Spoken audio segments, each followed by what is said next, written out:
الشيطان الرجيم بسم الله الرحمن الرحيم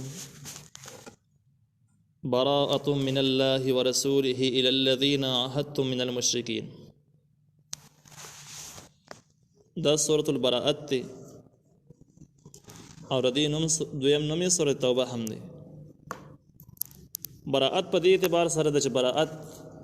د بیزاری اعلان کولو ته ویل کیږي چې ټول تعلقات ختم شو، هیڅ قسم امن تاسو ته حاصل نه دی ته براءت وایي. او په دې کې دا اعلان د مشرکانو سره شوی دی. توبه چې کمدان په دې اعتبار سره په دې کې مسلمانان توبه قبول شوی دي. دا سورت چې کم دی نو دا مدني سورت دی او مدني سورت دی ته ویل کېږي چې کم د هجرت نه وروسته مکی او مدني اصطلاح د مفسرینو په نظر باندې انتهایی ضروری اهم اصطلاح ده، ځکه د دې نه ناسخ او منسوخ هم معلومیږي د دې اصطلاح نه بعد، او د دې د وجه نه نظامی احکام اندازه هم لګولې کېږي. نو د احکام معلومولو په اعتبار سره د مدني او د مکی اصطلاحات لازمي پیژندل ضروري.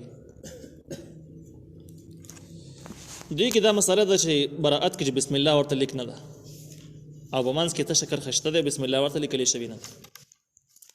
یو مسله د تلاوت ته چې په تلاوت کې بس انچل کېږي بسم الله به ورته کېږي که نه به کېږي، او دویم دا بسم الله ورته وري نشته دې صورت هم تو خبرې شوې. نو بسم الله ورته ځکه نشته دی د بسم الله د نه موجودګۍ وجه دا ده چې کله به جبرائیل السلام یو آیت مبارکه راوړو نبي علیه السلام ته به نازل کړو، نو نبی علیه السلام ته به یې داسې وویل چې دا آیت په پلانکي آیت پسې ولیکئ. نبی علیه السلام به کاتب ته دغسې وویل چې دا په پلانکي آیت پسې دا ولیکه. بیا به چې آیتونه لیکلی کېدل نو په دې کې به بسم الله نازله شوه. د بسم الله د نازلېدو نه بعد به اندازه ولګېده ته صورت پوره شو، اوس بل صورت شروع کېږي. د بسم الله نه به خود دا اندازه لګېدله چې اوس نوې صورت آغاز کوي، تیر صورت پوره شو. لیکن توبه چې کله نازله شوه نو په دې کې خو اوله دا وه چې بسم الله پکې سریبه د نازله نه شوله، یو کار دا وشو. دویم نبی علیه السلام د ردی بیان کړی نه و چې وفات شو، د هغې نه مخکې وفات شو، بیان یې نه و کړی چې ولې نازله نه ولې بسم الله پکې نشته، یو نازله نه شو بل نبی علیه السلام نه د هغې بیان رانغی. نو چې کله عثمان رضی الله عنه قرآن ترتیب باندې لیکو نو په دې ځای کې چې راورسېد نو ته یې بسم الله ونه لیکل، او چې کله د ده نه تپوس وشو نو وجه کم چې عبدالله ابن عباس رضی الله عنه په قول سره نقل له نو هغه ورته عثمان رضی الله عنه ویلو چې د دې دا مضامین چې کم دي د سورت انفال د مضامینو په شان کې دي، منځ کې بسم الله نازل شوی نه ده، نو کېدای شي احتمال دی چې دا بسم الله منځ کې دی وجه نه نشته چې دا توبه مکمل ده انفال حصه مستقل صورت اړولای نه، یو امکان دی. او دویم دار چې نازله شوی هم نه ده، نو دا مې راوغست په انفال پسې مې ولیکو په دغه احتمال په وجه کېدای چې دا انفال حصه او بسم الله مې ونه لیکله ځکه نازله شوی نه ده. همدغه شان د قرآن دغه صفات شو. اوس شرعي مسله دا ده چې دې ته بسم الله کول لکه عام صورتونه چې کله صورت شروع کېږي خلکو ته بسم الله کوي، دې ته بسم الله کول څنګه دي؟ نو په دې مسله باندې تقریبا د قراء او د علم تجوید والا اتفاق دی چې کله یو سړی د مخکې نه تلاوت را روان کړی دی، انفال یې ولوستو او ختم شو او توبې ته راواوښت نو دی به بسم الله نه کوي، ځکه چې تلاوت یې د مخکې نه شروع دی نو بسم الله خو د شروع په اعتبار څخه بسم الله پې نشته دی او د سورة توبې خپله بسم الله لیکلې نه ده، نو بسم الله به داسې پاتې شي نه به یې کوي ورته. خو که سړی داسې وکړي چې تلاوت د دې ځای نه شروع کړي، قرآن نه کولاو کې د دې ځای نه شروع کړي، د مخکې نه شروع کړی نه دی. لکه اوس چې موږ کېناستلو او د مخکینی آیات نه مخکینی صورت نه مخکې آیاتونه ونه لوستو خو ډایرکټ توبې نه شروع وکړه، نو چې کله د ډایرکټ توبې نه شروع کړي او تلاوت شروع کړي لازم به ورته بسم الله بیا کړي. دې ځای کې معرف القرآن لیکلي ده چې د خلکو څه غلط فهمیان نشته. ځینې خلک داسې دي چې هغې سورة توبې ته بسم الله کول جرم ګڼي، ګناه ګڼي، نو که تلاوت د دې نه شروع کړي بیا بسم الله نه کوي نو هغه وایي دا ګناه ده، دا جرم دی. دویم ځینې خلک د بسم الله په ځای باندې په توبه کې اعوذ بالله من النار دعا وایي چې دغه دعا په قرآن او حدیثو کې هېڅ ثبوت شته نه، نو دا هم خطایي دا کار هم نه دی پکار. حاصل دا شو چې د مخکې نه تلاوت را روان دی براءت ته راواوښتلې بسم الله مه کوه، که د تلاوت شروع دي د دې ځکه نه وکړه قرآن چې د کولاو کو شروع دي د دې ځکه نه وکړه بیا ورته بسم الله وکړه دایر تلاوت حکم شو په سورۃ توبه باندې د پویدلو لپاره چې د دې مضمونونو باندې سړی پوه شي یو څو اهم ضروری واقعات زده کول او ضروری مسائل زده کول ذهن کې نول ضروری دي تاریخ کم اهم نکتې چې دي چې کله باغې باندې پوه شي نو بیا د مکې د مشرکانو قسمونه معلومول چې څومره قسمونه وو بیا د هغې نه وروسته په براءت باندې سړی په اسانه باندې پوهېږي نو واقعات چې کوم دې ذکر کې مفسرین نقل کړي دي او هغې د هغه واقعاتو په بنیاد باندې دې باندې پوهېدل اسانېږي هغه دا دي کله چې نبی کریم صلی الله علیه وسلم مکې معظمې نه مدینې منورې ته هجرت وکړو نو د هجرت په شپږم کال باندې عمرې ته روان شو کله چې عمرې ته روان شو نو مشرکانو دې محاصره کو عمرې ته نه پرېښودو حدیبیه نومځګن کې د مشرکانو او د نبی علیه السلام منځ کې یو معاهده ولیکل شوه هغې ته صلح حدیبیه باندې دا واقعه مشهوره ده معاهده داسې ولیکل شوه چې په دې کال باندې مسلمانان عمره نه کوي پر روان کال به عمرې ته راځي خیار دی بیا د راشي یعنې په 7 هجري کې د راشي دوی سره به اصلحې نه وي هسې به راشي بغیر د اصلحونه به راشي دویمه خبره کم تقریبا دا معاهدې مقدار چې د 10 کاله و د 10 کالو پورې به مشرکان په مسلمانانو حملې نه کوي مسلمانانو دغه مکې په مشرکانو په قریشو به حملې نه کوي دې منځ کې مکه کې چې کوم نور قبیلې دي د قریشو نه علاوه نور قبایل دي د مشرکانو د هغې حکم داسې ولیکلی شو چې په دې قبیلو کې چې څوک غواړي د مسلمانانو ځان یوځای کوي نو یوځای کولی شي په هغې پابندي به نه او څوک غواړي چې د مشرکانو په ډله کې ودرېږي په هغوی به هم څه پابندي نه هغوی سره دې ودرېږي خپله خوښه ده بیا دغه ډلې چې د چا سره شامل شوي که د مشرکانو سره شامل شوي د مشرکانو د قریشو حکم به شي قریش سره یو ځای شو د قریشو حکم یې شو او د قریشو حکم دا دی چې مسلمانانو به حملې نه کوي په مسلمانانو چې څوک حمله وکړي دوی به سره مرسته نه کوي دغه شان کمې قبیلې چې د مسلمانانو سره ودرېدلې په هغې باندې به مشرکان حمله نه کوي او که بل چا به حمله وکړله نو مشرکان به سره لاس نه کوي پټه مرسته به سره نه کوي دا حد ولیکلی شو بیا د هغې نه وروسته په 7 هجرۍ کې نبی علیه السلام عمرې ته لاړ عمره یې وکړه واپس راغی په مکه معظمه کې 2 قبیلې وي یو بني خزاعه او بله بني بکر قبیله وه د دې صلح لیکلو نه بعد بني بکر د قریشو سره ملګري شو د مشرکانو په ډله کې ودرېدو او بني خزاعه د مسلمانانو په ډله کې ودرېدو مسلمانانو په ډله کې ودرېدو کله چې نبی علیه السلام مدینې منورې ته راغی نو مشرکانو خیال دا و چې نبی علیه السلام مدینه منوره کې ډېر لري د هغې ته هېڅ اطلاع نه میلاویږي د شپې بني بکر منظم شو ځوانان د کورونو نه راووتل سلای کړي وه اسلحې راویستلې او قریشو سره پټه مرسته وکړه هغې ول اسلحې او نور ځوانان جنګ له ورکړه او بني خزاعه باندې حمله وکړه حالانکې بني خزاعه چې کوم دی هغې د نبي علیه السلام سره د ملګرتیا اعلان کړی و دغسې یو شي اوس غلطیا نه دا وشوې چې بني بکر د قریشو سره ولاړ دي د قریشو حکم یې دی او د قریشو حکم دا چې مسلمانانو به حمله نه کوي او دوی د هغې په ملګرو باندې حمله وکړه بني خزاعه باندې حمله وکړله د قریشو ښکاره غلطي دا ده چې دوی خیال دا و چې نبی علیه السلام نه خبرېږي نو د بني بکر سره اسلحې ور ورکړې ځوانان یې ور ولېږل او جنګي مرسته یې ورسره وکړله او په صلح کې لیکلی شي چې زموږ خلاف به تاسو چا مرسته نه کوئ نو بني خزاعه چې کوم دی نبی علیه السلام ته یې پیغام راولېږو چې موږ باندې د شپې حمله وشوله د بني بکر طرف نه او د بني بکر سره قریشو مرسته وکړه نبی علیه السلام په دې واقعه باندې سخت خفه شو پټ یې د جنګ تیاری شروع کړو هلته کې مشرکان چې کوم دي قریش هغوی هم یو غم راواخیستل چې موږ خو د بني بکر مرسته وکړله که دا اطلاع نبی علیه السلام ته میلاو شي او مسلمانان د دې نه خبر شي د دې نه وړاندې چې کوم دی د بدر په جنګ کې د احد په جنګ کې د احزاب په جنګ کې د مسلمانانو سره د الله تعالی کوم امداد راغلی و او دوی کافرانو کوم ماتې خوړلې وه دا حالت قریشو ته صحیح معلوم و هغوی ته دا پته وه چې که مسلمانانو بیا تیاری ونیو نو په هېڅ جنګ کې موږ مخې ته ورتلی نه شو خرابه یې د دوی سره غم پیدا شو چې مسلمانان په موږ حمله ونه کړي خو د نبي علیه السلام طرف نه داسې خاص رد عمل اندازه دوی ونه لګوله ابو سفیان یې مدینې منورې ته راولېږو چې ته لاړ شه اندازه ولګوه چې مسلمانان د جنګ تیاری خو نه کوي ابو سفیان چې کله راغی اندازې یې ولګوله نو د جنګ آثار یې ولیدل چې ځای په ځای باندې جنګي مشقونه او داسې سامانونه جمع کېدل منډې ترلې شروع وي هغه ته اندازه ولګي دا خلک جنګ دپاره تیاری کړي نو ابو سفیان د صحابه کرامو لوی مشرانو سره میلاو شو ورته ویلو چې مونږ غلطي کړله معذرت غواړو مونږ د بني بکر سره مرسته کړې ده زیاتې هم کړې ده بس مونږ معاف کړي او د معاهده سره نه بیا لیکو او بیا به داسې نه کوو مسلمانانو دوی ورټل چې موږ سره به دې خبرو کې بحث مه کوه بس خپل کم کار چې تاسو کړی هغه تاسو کړی دی اوس نوې خبرې زموږ سره مه کوه څنګه چې دې کړي هغسې دې کړلي صلح تاسو ماته کړله موږ نه ده ماته کړې اوس د جنګ په انتظار باندې اوسېږئ نورې خبرې پرېږدوئ ابو سفیان خفه لاړ بېرته واپس لاړ دې مکې معظمې ته لاړو دا واقعه چې تقریبا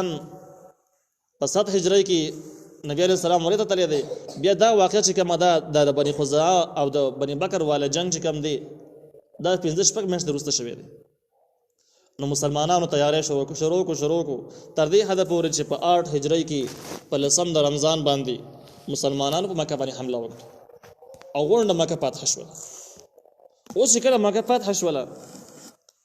نو اول سر کې خو نبی علیہ السلام د عام معافی اعلان وکړ چې څومره قتلونه او ظلمونه تاسو کړي تاسو نه انتقام نه اخلم لیکن نبی علیہ السلام ته مسلسل تجربې نه اندازه لګېدلې وه او د آسماني هدایاتو او د اشاراتو نه اندازه لګولې وه چې دلته کې څومره کافران دي د معاهدو پابند نه دي او څومره چې ورسره معاهدې کې چې کله مکمنین خپل کار جاري ساتي قرآن یې کوي د نبی علیہ السلام رای داسې وه خیال یې داسې و چې څومره مشرکان کافران په عربو کې اوسېږي د جزیرة العرب نه به دا ټول ایستل غواړي او جزیرة العرب یو اسلامي ریاست جوړیږي چې د کفر د بیخ بنیاد د دې ځای نه ختم شي خو لیکن د نبی علیہ السلام رحم او د اسلام اسلامي اخلاقو تقاضا دا وه چې دا اعلان دی پوري ونه شي ځکه چې پوري اعلان سره چې دوی وځي دې ته ویلې وه چې وځئ دا ډېر ګران کار و سړی مخکې نه تیاری نه نیولی ناڅه به کډه ورپسر شي د علاقې نه وځي دا ډېر ګران کار دی نو په دې وجه نبی علیہ السلام پوري دا اعلان ونه کړ خو لکه دا خبره تېرېدله چې په دې کې د براءت صورت آیاتونه نازل شو اوس براءت آیاتونه چې کوم نازل شو نو په دې وخت کې مکه معظمه کې د مشرکانو 4 قسمونه یو قسم خلک داسې و چې نبی علیہ السلام سره معاهدې شوي وي او دغه معاهدې بیرته ماتې کړې وي لکه قریش واخله او دغه ملګري یا دغه شان بني بکر ته وګوره نو دا خو په الحال د جنگ قابل و دي خو د معقول صورت نه دویم قسم خلک چې کوم د نبی علیہ السلام سره معاهدې کړې وي لیکن دغه معاهده کې څه ټیم نه ولیکل شوی زم معاهدې به د کم وخت پورې داسې پکې نه ولیک دا دوه قسمه خلک شو دریم قسم کافران داسې چې هغه سره معاهدې بالکل شوي نه وي او څلورم قسم خلک داسې و د هغې سره معاهده شوي وه لیکن هغه خلک د خپلې معاهدې پابند وو مسلمانانو نه حملې کولې نه د مسلمانانو خلاف د چا سره لاس کړی دی لکه د بني کنانه 2 قبیلې وي چې یو بني مدلج دی بل بني مزمره دی نو دا 2 قبیلې داسې وي چې د خپل وعدو پابند وو مسلمانانو خلاف یې کاروایانې نه وي کړې نو په دې اولني آیات کې په 1 نمبر آیات کې دا خلکو باره کې حکم راغی چې کوم خلکو معاهدې کړي دي او ماتې کړي دي دویم معاهدې کړي وي او د معاهدو دپاره ټیم لیکلی شوی نه د کوم وخت پورې به نو هغې دپاره حکم ذکر شو چې براءة من الله ورسوله الى الذين عاهدتم من المشرکین اعلان د بېزارۍ دی د الله طرف نه د رسول د الله طرف نه هغه کسانو ته چې مسلمانان ته وایي تاسو سره معاهدې کړي دي او دغه خلک مشرکان دي مشرکان سره ته کوم معاهدې کړلي هغې د اعلان د بېزارۍ دی نو بده کې هغه خلک ذکر شو چې احد شکنو وعده ماتې کړې وي دویم معاهده وسره شوی وي خدایي د لپاره ټیم لیکل شوی نو د کوم وخت پورې وي دا پکې ذکر شو دا پکې صراحت نه ذکر شو خو دې ذکر کې هغه خلک چې کوم سره معاهده بالکل نه وي شوی نو هغه د طریقه اوله سره خبره معلومه شوه چې کله د معاهده والا سره کوم سره معاهده شوی دغه اعلان د بیزاری شي نو چې معاهده نه شوی هغه سره اعلان د مخکې نه موجود دی د جنگ حالات او جنگ فضا برابر ده نو بده کې د درې فرقو د لپاره اعلان د بیزاری شو اعلان د بیزاری معنی دا د چې د لپاره د خلکو د لپاره به اس امن نه د خلکو د لپاره به هیڅ تعلقات ښه اخلاق نه د مسلمانانو طرف نه بلکې په حالات جنگ کې دي جرمونه کړي دي لہذا د مسلمانانو طرف نه دوی ته اعلان د بیزاری دی دا آیتونه چې کوم دي دا چې کله نازل شو د هغې نه وروسته د باقاعده اعلان چې کوم دی نو د خو آیتونه نازل شو د شوال په میاشت کې په رمضان کې جنگ شوی دی مکه فتح شوی ده په شوال کې په اولنیز ورځو کې آیاتونه نازل شو سورت نازل شو دا غي نو وروسته چې کوم دی باقاعده اعلان چې کوم دی نو اعلان د حج په ورځو کې وشو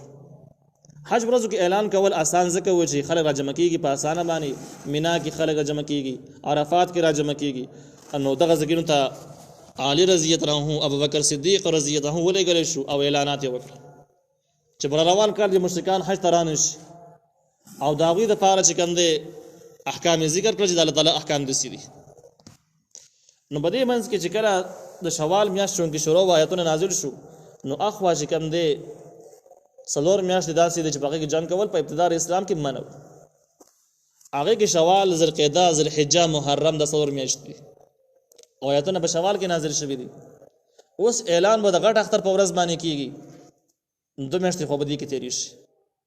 هغه نه بعد بیا 2 میاشتې پاتې شي نو 2 میاشتې چې کله پس غټ اختر پس تیری شي نو د حربیانو سره چې کوم عهد شکن کافران قریش دي دغه ملګری دي هغه خلک چې دغه د موحدو ټیم نو لیکل شوی هغه خلک چې هغه سره موحدي بالکل شوی نه وي هغه سره اعلان د جنگ دی چې تاسو په جزیره عرب نه بهر شي بل ټیمونو کې 2 ټیم تاسو ته ملاوي او که بهر نشي نو تاسو د جنگ مستحق به سره جنگ کیږي هیڅوک په جزیره عرب کې کافر نه پرې خودل کیږي نبی کریم صلی الله علیه وسلم چې کله وفات کېدو هم دا وصیت کړی چې اخرج اليهود والنصارى من جزيره العرب لا يبقى فيها دينا جزيره العرب کې با يهود نصارا مشرکان کافرات هیڅوک هم پرې دینه او که دا خلک داخل شونه لا يبقى فيها دينان به د دینونو دلته کې باقی نه پاتې کیږي قیامت به د قطعی حکم دی چې په جزیره العرب عرب په حدود کې کافران په خودل د حرام دي قطعی حرام دي اگر چې د وخت یریدو سره د خلافت عثمانیه نسکورېدو نه وروسته ډېر دلالان سازشیان به د حکومتونو باندې مسلط شو دغه د عربو حکومتونه یرغمال کړل او بیا د هغې نه وروسته چې کوم دی د شپېتو کاله موحدي امریکایانو سره ولیکلی شوي بریاز او دغه ته کې لوی لوی مرکزونه ولا جوړ شو بیا دغه موحدي وغځولی شوي د 100 کالو نه واوښتلې دوبۍ په طرفونو کې چې کوم درمسالونه جوړېږي دا ټول عرب حدود دي دا ټول ناجایز په عربو کې روان دي لیکن دا د قرآن او د حدیثو سخت خلاف کار روان دي نو په اولنی آیات کې 2 فرقې ته اشاره وشوله چې تاسو سره معاهدې کړلې هغه خلک ته مراد شو چې کوم معاهدې ماتې کړې دي یا د هغې د معاهدو دپاره ټیم متعین شوی نه و چې د ټیم پورې به معاهده دا پکې ذکر شو او د کومو ته چې معاهدې بالکل نه دي شوي هغه په طریقه اولا سره په اسانه خود به خود معلوم شو الله وی فسیح تاسو لاړ شي کافرانو ته وی فی الارض بزمه کې 14 اشهر سلور میاشتې جنگ کول مان دي تاسو خو ګرځي او ګرځي ټول دنیا کې سوچونه فکرونه به کوي څنګه چې خوخي هغه سی وکي وعلموا تاسو پوښي انکم یقینا تاسو غیر معجز الله نشي عجز کول الله لره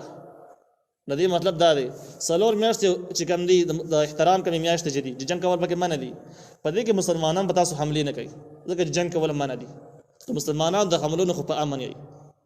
لیکن د الله تعالی د عذاب نه ګوري محفوظ نه یي الله تعالی د من خپل آسماني عذاب راوستي شي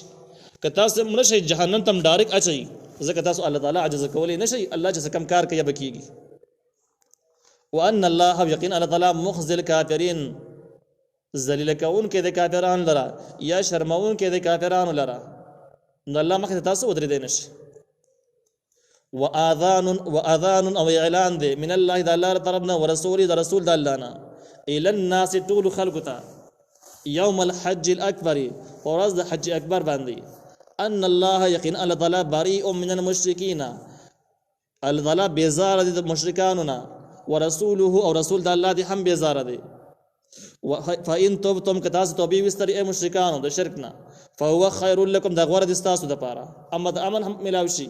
جلاوطن کېږي بنا اما د الله د عذاب نه بچ شي او اما جنت مستحق وګرځيږي وإن توليتم كتاس مخواړو فاعلمون تاسو پوښي انکم یقینا تاسو غیر معجز الله نشي عجز کول الله لرا وبشر الذين او زر ورکه هغه کسان ته کفارو چې کافران دي بعذاب الیم بعذاب دردناک سره